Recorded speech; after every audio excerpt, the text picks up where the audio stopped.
I finally captured all of the Bs from the Adam Jones art collection, starting with the Veil of Bs, which was the first guitar, and the last one, which is the Queen Bee.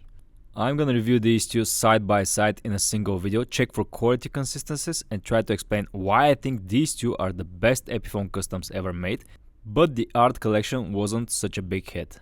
The Queen Bee is brand new and I'm gonna keep it brand new, just gonna swap the strings and oil the fingerboard. But to make things interesting, I've reverted the neck pickup on the Veil of Bees to a normal position, opposed to the reversed one on the Queen Bee, and I'm gonna make a A-B comparison. Let's see if these two are the same.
Here it is, the Adam Jones Les Paul Custom Art Collection. 7 highly collectible silver burst Les Pauls curated by Adam Jones, or most likely by his wife Corinne Fott, as I explained in my Frazetta video. The last one released was the Queen Bee. At this point all of the guitars are released, so let's go through the entire collection, starting with Mark Ryden's The Veil of Bees, which is still my favorite. The Veil of Bees was a success and the Frazetta's The Berserker followed. It's an amazing looking guitar in person, I have a review for it, you can check it out. The demand for this guitar was really high and it sold almost immediately. What followed after that are two guitars with the art by Julie Heffernan. To be honest, I do appreciate the art, but these are my two least favorite from the Adam Jones collection. The two self-portraits are a bit too similar for my tastes, and on the back of a guitar they are not that attractive. The fifth one came with the art by Corinne Fott, Adam Jones' wife. Again, I do appreciate the art, but I don't think this particular one goes well on the back of a guitar. There's a post in Corinne Fott's official Instagram acknowledging the creation of this particular run of guitars. To be honest, I did like the next one by Ernst Fuchs, gives me sort of Giger vibes, you know, the creator of the art for The Alien. Yeah, this one is cool, maybe I'll try to find and review it in person. Last but not least came another one from Mark Ryden's The Queen Bee. I like the Veil of Bees more, but the Queen Bee is the only one that has the bee in the front. I mean, look at it, it's so cute! And here are all of the guitars listed in the Epiphone website. I'm not sure why only the Veil of Bees and the Frazetta are marked as limited run. All of these guitars should be 800 pieces each. You know what, initially I was gonna discuss if this was a successful run for Epiphone, but I think there's something everybody else is missing. There are two ways of looking at this run of guitars. There's the player side of things, looking at this as a player's instrument, just a guitar with specs, and there's the artist side of the things. I'm gonna start with the player's side. I'll be honest, these guitars snuck up on me initially. I didn't care too much for the Seymour Duncan distortion pickup. And to be honest, I bought the Veil of Beast not knowing that it has a 3-piece maple neck. And here's the thing, these were expensive when they first came out. In fact, they were the most expensive Epiphones I have seen. Later the Dave Mustaine signatures came, things like that, and they got way more expensive. But initially $1,300, and in my country $1,600 was a lot. But for that kind of money we got a lot of guitar, and I'm not even mentioning Adam Jones and the art side of things. We got ebony boards, and for the first time 3-piece maple neck with a volute. Keep in mind that this was before the 79 was introduced. It is the same guitar but without the Gibson open book headstock and the pearl inlays. I don't even miss the Gibson custom bucker in the neck position. To be honest, I've compared both and I like the Pro Bucker customs in the Epiphone. But for that kind of money we had the best spec Epiphone Les Paul custom with the Seymour Duncan, with the Gibson electronics in the back, with the best neck possible. And that's not mentioning the artist side of things, I'm gonna get to that. And trust me folks when I say the neck matters. The regular $800 Epiphone Les Paul custom has a 3-piece mahogany neck which has the scarf joint on the headstock, the heel on the neck, feels totally different. Speaking of the 79, let's check out some of the great guitars we have here available in the shop, and I hope I will be able to review someday. We have more guitars from the custom shop side of Epiphone. You got the V Corina, the Explorer Corina, the Kirk Hammett Purple, the Greeny with the 1-piece neck, Matt Heafy's guitars, amazing colors for the Les Paul custom, the blue and the red, not to mention the gorgeous Koa custom. All of them are great, hopefully I'll be able to buy and review them eventually, but for now let's go with these two. To be honest, I expected more differences between these two guitars, but it seems like the similarities are more. The first noticeable difference is the finish or the burst. The black part of it is thinner on the 79 and resembles my Les Paul custom Gibson closely. Notice the color of these three guitars? Yep, these two are antique silver burst, meaning that they should resemble an aged silver burst, like the nitro has gone yellow over time, and the silver burst should turn like this eventually. Both of these have mahogany bodies, they both feature the Seymour Duncan distortion in the bridge, but this has the Gibson custom bucker, this has the Pro Bucker custom by Epiphone. So we got a Gibson pickup here. What surprised me is that both feature 3-piece maple necks with volutes. The B features an ebony fingerboard, the 79 as well, but the B has plastic inlays, these are mother of pearl. See how much more deep and shiny they are? Here they are on the Gibson Les Paul custom, and look at the acrylic, the plastic ones on the Epiphone, they're a bit duller. The headstock is another big difference. The Queen Bee has the Kalamazoo headstock, the 79 features the Gibson open book. All these differences in mind, I think they're mostly cosmetic and the guitars feel similar. The back of the guitar is where the obvious differences are. The Adam Jones Collection one features the Queen Bee in the black, no burst for it. The 79 features the burst in the back. Let's see how similar it is to my Gibson Les Paul custom. Close, a little bit bigger drop. As I already mentioned, both guitars feature 3-piece maple necks with the burst on the back of the neck. Both of them have volutes. The 79's volute is a little bit more rounded off. The volute on the Queen Bee feels a bit sharper. Here's something else interesting. Both of these guitars feature Corinne Fott's art on the back of the headstock, but it's different on the 79. It has a pentagram and a custom shop Gibson Epiphone logo. Here's the thing, the Queen Bee is almost $500 cheaper than the 79. Is this price difference justified for me because of a Gibson pickup, the Gibson headstock and pearl inlays? I don't think so. I mean, I get it, the Gibson is way too expensive, you want the Epiphone to look as close as possible to it, but still the price is not justified, especially when we have something like this, the much more cooler Kalamazoo headstock art collection Queen Bee. With all this in mind, I think it was a smart move by Epiphone to make the art collection a limited run and not giving it the Gibson open book headstock. The 79 gave us a lot of specs for the money, especially compared to the regular Les Paul customs. Now let's discuss the art side of things, because I think it was kind of neglected by Epiphone and it really makes a difference. Let's see who Mark Ryden is. He's an American artist who gained most of his popularity in the late 90s. He ushered a new genre of painting called pop surrealism. The guy created a new genre. To say that he's a bit eccentric would be an understatement. I mean, look at the guy. I wish I was that cool. He seems to be in his pink period in the 2020s. Just imagine being this creative that you create a separate genre of painting. He certainly has a unique style. Not only that, but he's a renowned artist that has worked with some amazing musicians like Michael Jackson for the cover of his Dangerous album in 1991. He was only 28 years old when he created this cover. And look at him with Katy Perry. What a lovely portrait of her. Esa es Katy Perry. As you can probably guess, unique art style requires unique ingredients, so I guess he met up with this guy to get some of his ingredients. He seems familiar, I can't recall where I've seen him. Oh well. Let's dive deeper into the art side of things. Even though the Queen Bee was the last guitar of the Adam Jones Art Collection run, the painting was actually created before the Veil of Bees in 2013. Which makes sense to me because the Veil of Bees feels like an evolution to the Queen of Bees, and you can see it was created 5 years later in 2018. What's even cooler is that Mark shared the process of creating the Queen Bee on his Instagram starting on January 29th, 2013. And you can see that it's roughly sketched out with paint here, and the Queen Bee in her hair, of course. Here's another interesting fact, and I've tried contacting Mark on his Instagram to ask him this, but look, he shared the materials used for the painting, and this looks like a honey jar. Is the secret magic painting medium honey for this painting? That would be so cool. And you can see the portrait really coming to life in late January 2013. More detail for the bee and the face.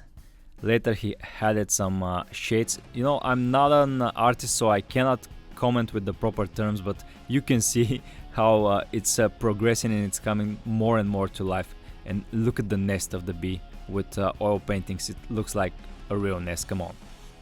It took him 3 months to finish it. Imagine painting so small in size, 3 months. It's so much labor and so much love put into this painting.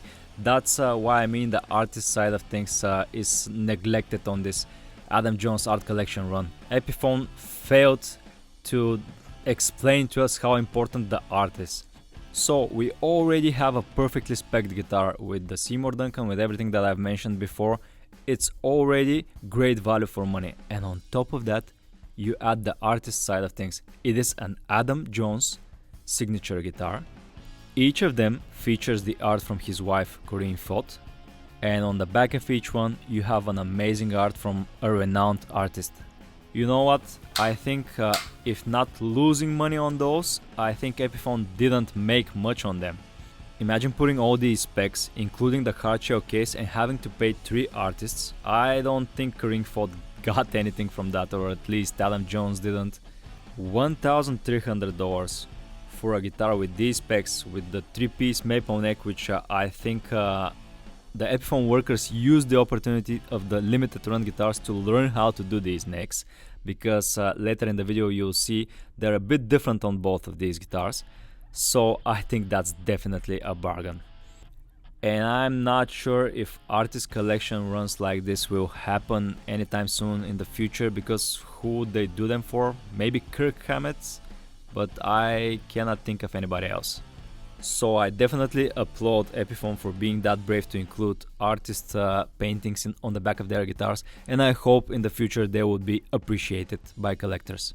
Here's something else cool for you. Mark Ryden also shared the process of creating the Veil of Bees, and I'm gonna shut up for this one and just let you watch.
I'm gonna start the review with the first guitar from the collection, the Veil of Beast, and here is the official listing in the Epiphone website. It had an awesome YouTube video as well that I've already showed you.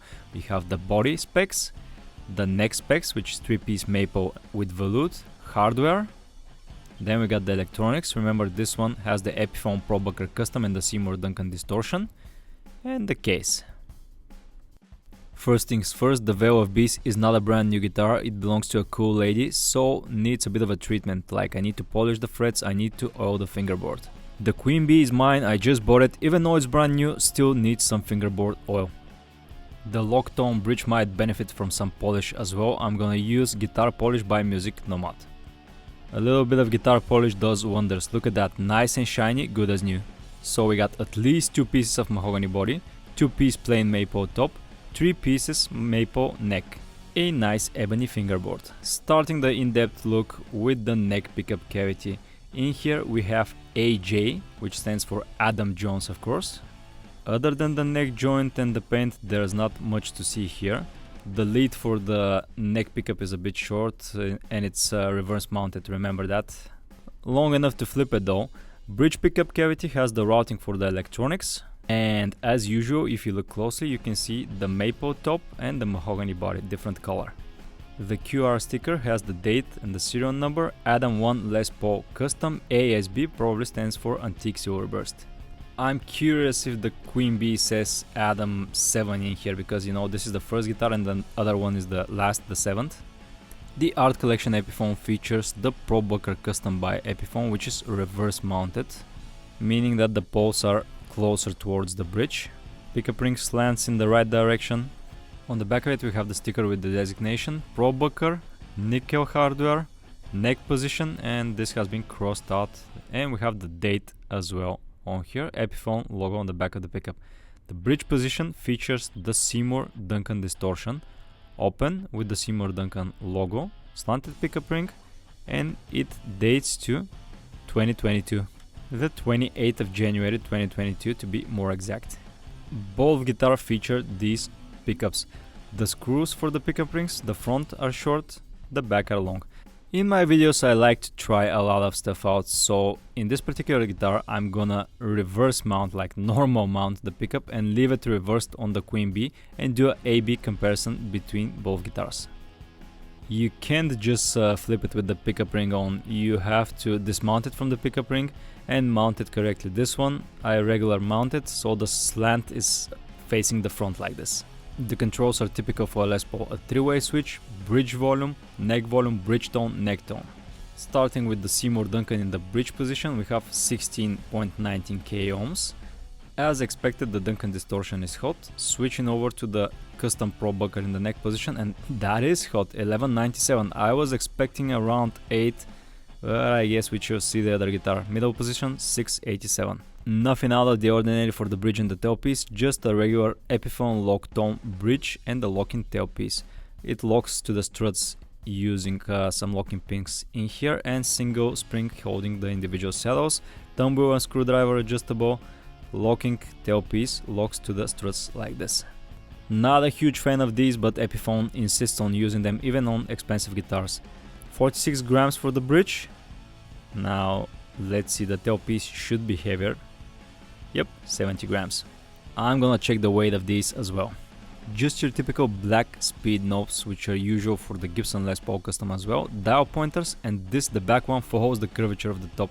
The Gibson arranges them so it doesn't do that. 3-way switch has a switch tip that looks like metal, but it's just plastic. The body features 7-ply binding for the top, 5-ply for the back, single-ply binding for the neck, and 5-ply for the headstock. On to the neck. It features single-ply binding, black side dot inlays, ebony fingerboard, and these acrylic block inlays. That's one of the differences with the 79 Custom. These are plastic, the 79 has mother of pearl.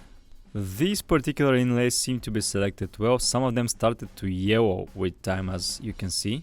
The binding started to get more yellow as well.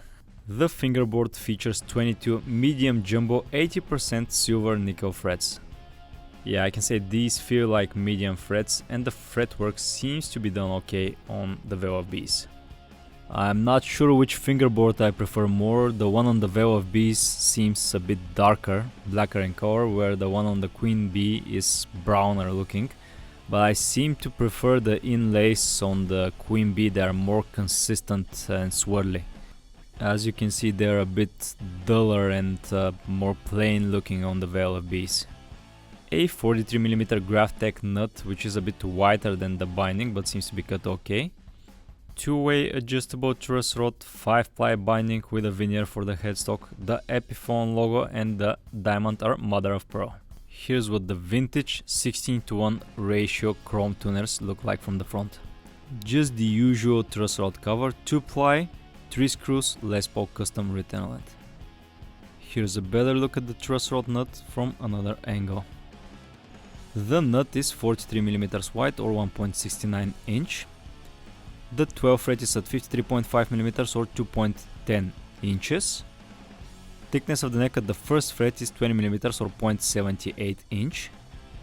Thickness at the 12 fret 24.7mm or almost an inch. We got a thick boy at the 12 fret. A full body thickness of 50mm or almost 2 inches. Similar to the Gibson Les Paul Custom, but unlike the Gibson Les Paul Custom, we don't have the 60mm distance between the pickups. However, we do have the 12-inch radius like on the Gibson Les Paul Custom and the 24.75-inch scale length. Here's what the custom Adam Jones neck profile looks like, D-shaped as I would call it, and it's pretty thin on the first fret, getting thicker towards the 12th fret. The neck manages to stay thin around the first fret despite the velour that doesn't get in the way. To be honest, I'm not entirely sure how did they do the art in the back of these guitars. To me it seems like they've added a veneer on top of the mahogany body, meaning in the back of the mahogany body you can see a thin layer of a veneer between the mahogany and the coating. And I'm not sure this is your typical poly coating. I think this is a layer on top of the art. To me it seems like a translucent piece of plastic that has been applied to the back over the art.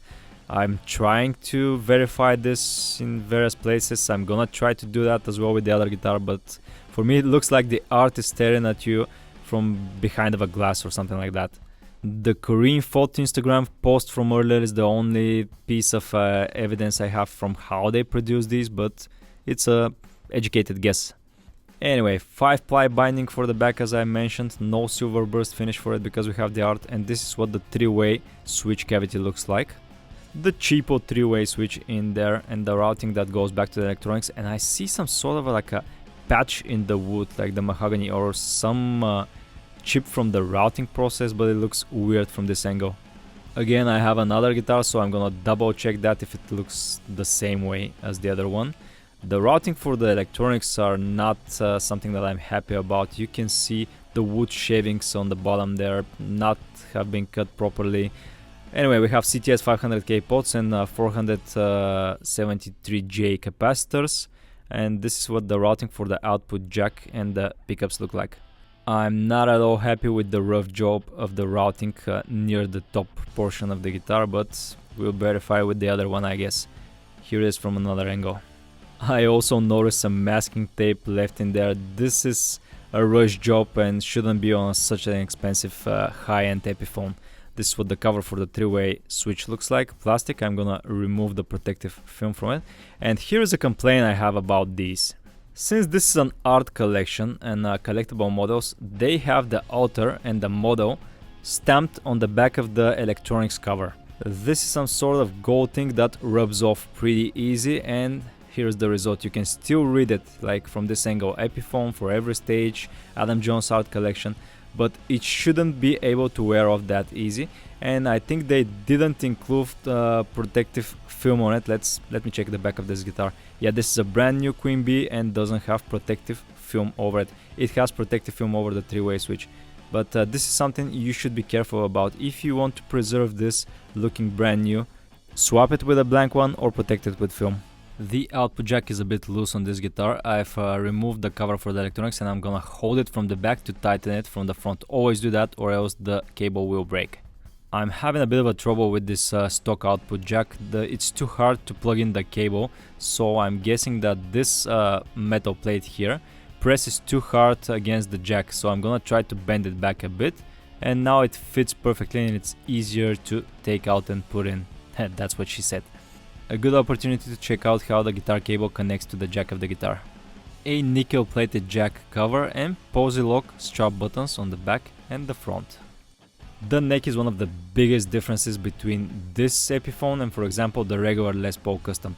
It's made out of 3 pieces of maple, not scarf like the regular one piece and scarf joint here. It's 3 pieces like this. Basically it's made like the late 70s Gibsons. So 3 pieces of maple, no heel glued onto them, no scarf joint for the headstock. A solid construction with a volute. The back of the headstock has a lot of stickers that I'm itching to remove.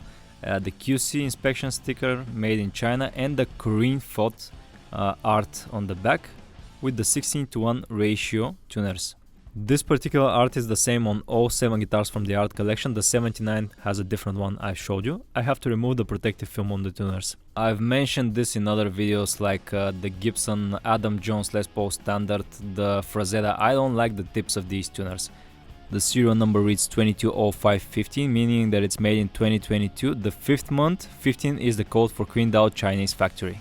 So the first models came in early 2022. Let's check these tuners in deeper detail. No logo on the back of them, no markings from the inside. There are no grovers, there are no shallers, they're just specially made for Epiphone, and they added the tip to look like the Adam Jones guitar. Let's weigh these. The tuner with the entire construction, the nut and the screw, should be around 36 grams. I've noticed something about the art of Korean font on the back of the headstock. Almost looks like a gold ribbon that had been pressed on the back of the headstock and covered with the finish. It looks like it has cracked on some places. It's not like a perfect solid gold strip, it has some cracks in it. Let's get at the silly stickers on the Veil of Bees.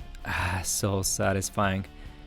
And yes, the guitar looks much better without all of the nonsense back there. They're necessary for selling it, but looks better if you remove it. Now I'm gonna put 946 hybrid slinky strings on both guitars because I'm gonna compare the pickups as I mentioned.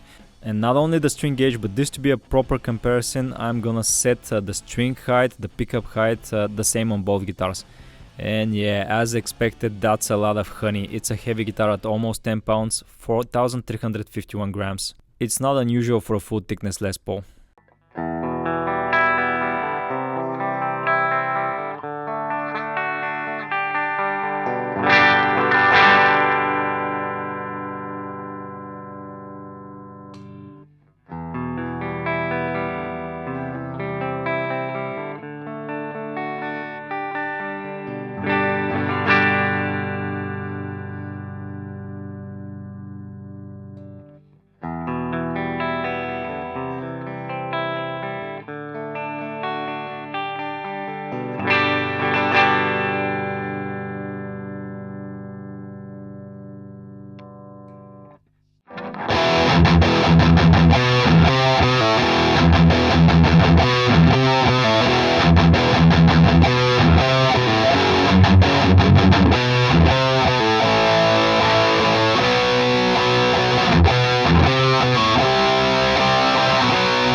Let's do this again, but with the Queen Bee, and see if there's any differences between the guitars. Anyway, here's the official listing for it, and we're gonna go through the spec sheet again.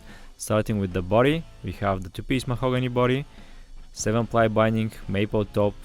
We got the neck, the hardware, lock tone bridge and tailpiece, the Pro-Bucker custom pickup and the Seymour Duncan, and the case and string gauge. The Queen Bee is brand new, so not much to do here. I just gotta feed it. Nah, I'm just kidding. And of course I got stung by the Queen Bee while removing the strings. Even though it's a brand new guitar, it can definitely use some fret polish and fingerboard oil.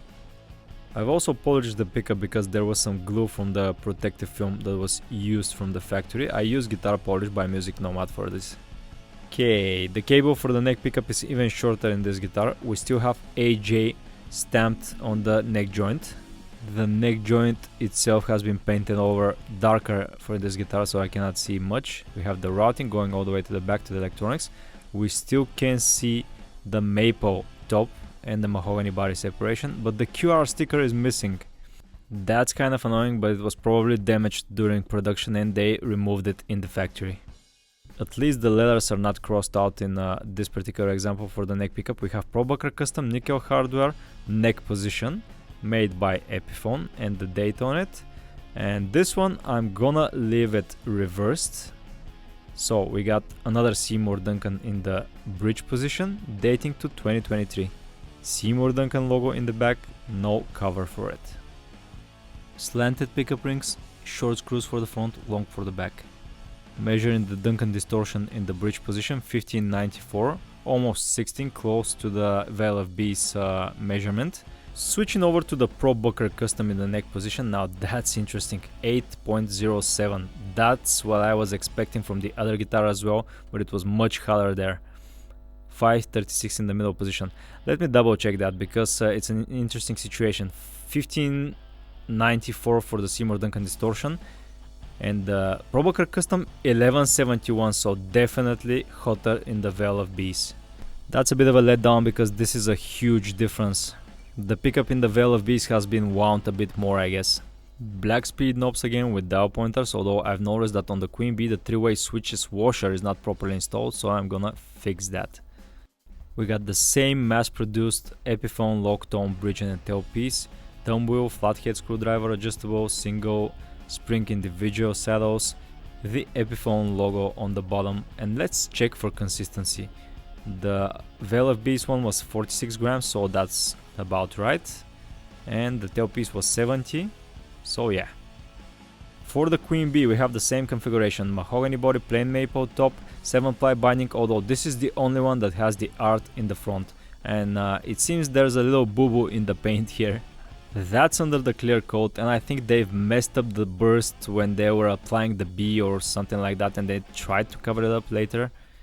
You can't see it from every angle, but it's there, just for disclosure, you should know that. And look at the bee, man, it really pops on that top. It's so cute. 3-piece maple neck, single ply binding, black side dot inlays. I think they attempted to make it yellower out of the gate, like fake aging of the binding. Looks okay though. The frets are nice, the fingerboard is nice and oiled now. The pearl white or acrylic inlays look good on this particular guitar. I like them, they're consistent throughout. And surprise surprise, the nut seems to be okay. Graft Tech cut properly. We got the Kalamazoo headstock with the mother of pearl Epiphone logo and the custom diamond, and this is the opening for the 2-way truss rod. Here it is from another angle. Same truss rod cover, even the 79 Epiphone has the 3 screws one. As expected, 43mm wide nut. The 12 fret is at 53.2mm or 2.09 inches. Now a slight difference of 20.5mm or 0.80 at the first fret, but look at the 12th, 25.4, almost an inch. This is thicker than the VLFBs. And I think that's because the slope of the neck joint begins at the 12th fret and they are done by hand. Interestingly, there's a difference in the body thickness, 48.6, the VLFBs is the full thickness 50. This is thinner, so as I said, two guitars are never the same. Distance between the pickups is similar, these are the metric specs. 12-inch radius, I wouldn't expect anything other than that, and 24.75-inch scale length. Slightly different neck profile, more rounded off on the first fret, and as I already mentioned, it's a bit thicker around the 12th. And here's the thing, I think that Epiphone are doing this the sanding by hand because this is new for them. Usually they do the heel here. This is 3-piece maple, and they did it differently on different guitars, some of them thinner, some of them thicker. I don't think the volute is affecting the first fret though. I'm sure if I check other guitars from the art collection, they will have small variations like that. The back of course features the art, and it's the most important display piece in the guitar.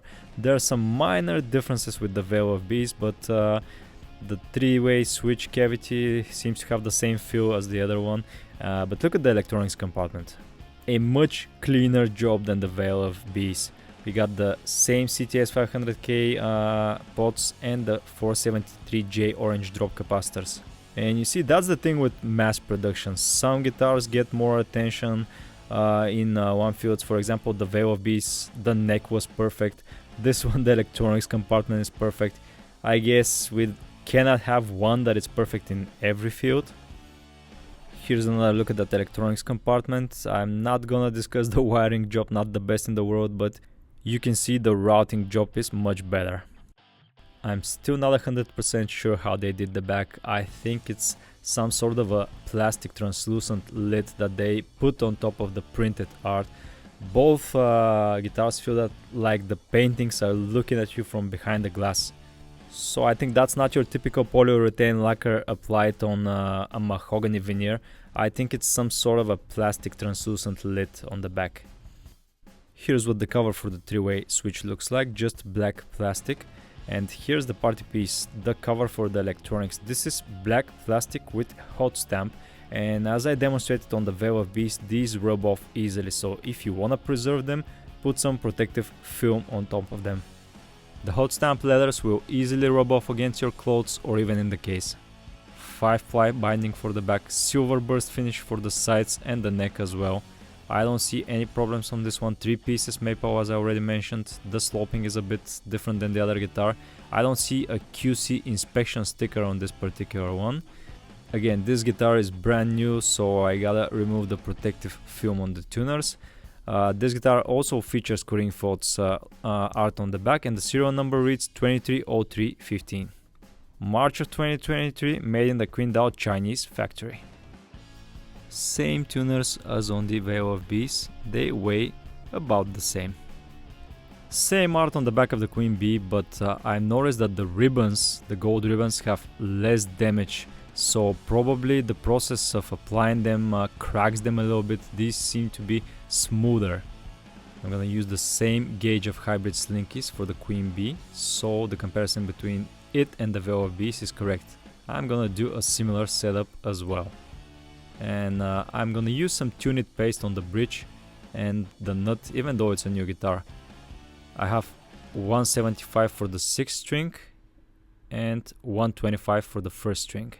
Now I gotta set up the pickup height, as Gibson recommends 1/16 for the bridge pickup and 332 for the neck. Both guitars are set up like this with the same strings, so it should be an interesting comparison. The Queen Bee has a slightly slimmer body, but the weight seems to be similar at 4,347 grams or 9.58 pounds. All art collection guitars and the 79 custom come with this cool chainsaw 80s style case with 1, 2, 3, 4 latches, one of them locking. Pretty heavy duty, and it's substantial in size. It's light though, it's not a heavy case.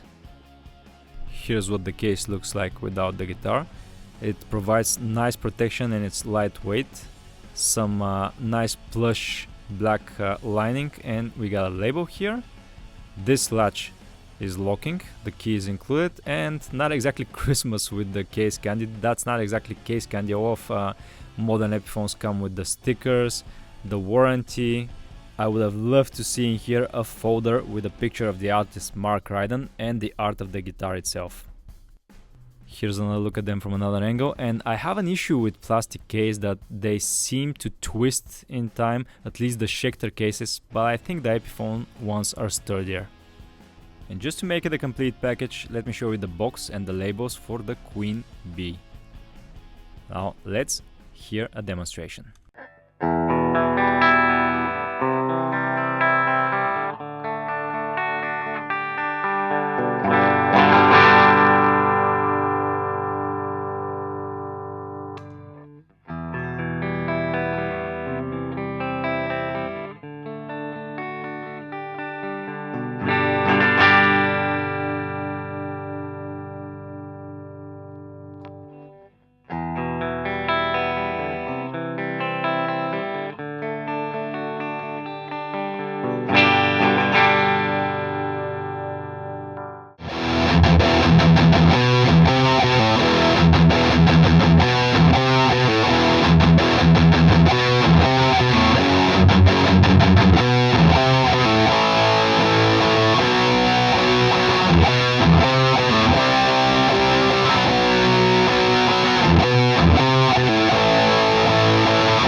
As I already mentioned, I flipped the pickup on the Veil of Bees to be in the normal position and left the Queen Bee to be with the reversed one with the outer face like Adam Jones prefers it.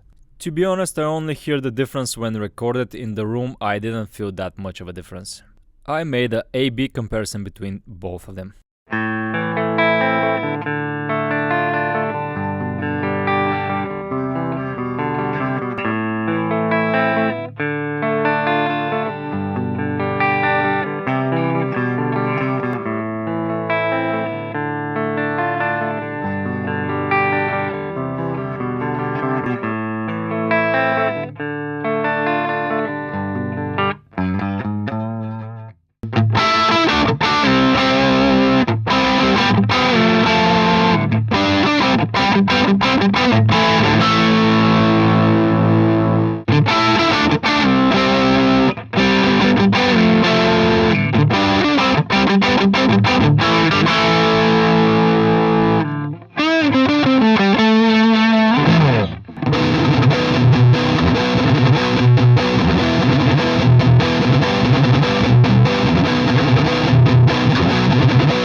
imagine the perfect guitar for me would have been the Veil of Bees back with the front art of the Queen Bee, the pickups of the Queen Bee, and the fingerboard of the Veil of Bees. Of course, the routing job of the Queen Bee.